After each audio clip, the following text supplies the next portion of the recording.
Good morning everybody.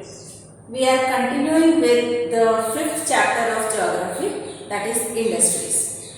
Till now we have studied the factors affecting the location of industries, classification of industries, industrial regions and industrial system.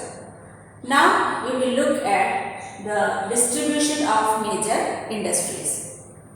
In the world, 3 industries are considered as the major industries. One is iron and steel industry, second is textile industry, and the third is IT industry, that is information and technology industry. Out of that, iron and steel industry and the textile industries are considered as the oldest industries, and IT industry, that is information technology industry, is considered as the new industry. So now we will study about the iron and steel industry. The major iron and steel industries in the world are located in Germany, USA, China, Japan and Russia. Like any other industries, iron and steel industry also require input. It goes through some process and then some output is obtained.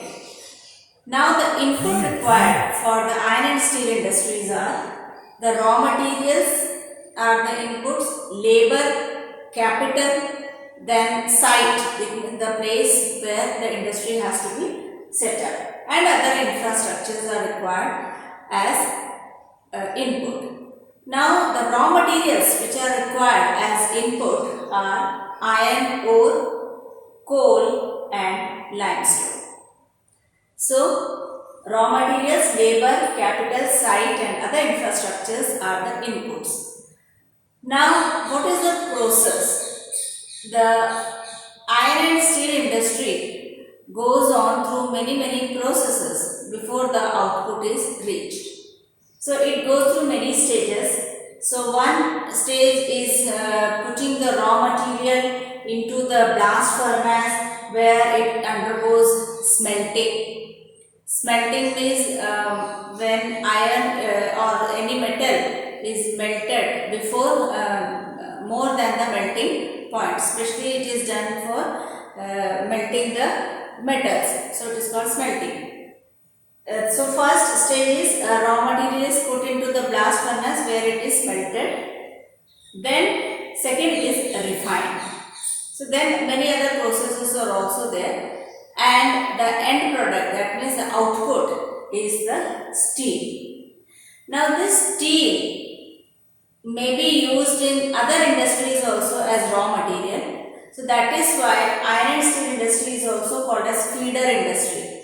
Feeder industry means the industry which serves as raw material for other industries also. So the finished product is also a raw material for some other industry. That is why this iron and steel industry is also called as feeder industry.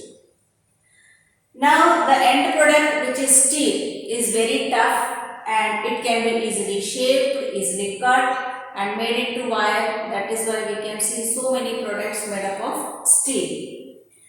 Now the steel, many alloys are also made of steel. So when alloys of steel are made, it makes it more harder and the steel will become tough, hard and it will easily be resisted against the rust. So that is why alloys of steels are made. So to make alloys of steel, the things added in steel are aluminium, nickel and copper. So can be made by adding other metals such as nickel, copper and aluminium, and alloy gives steel an unusual hardness, toughness and ability to resist rust.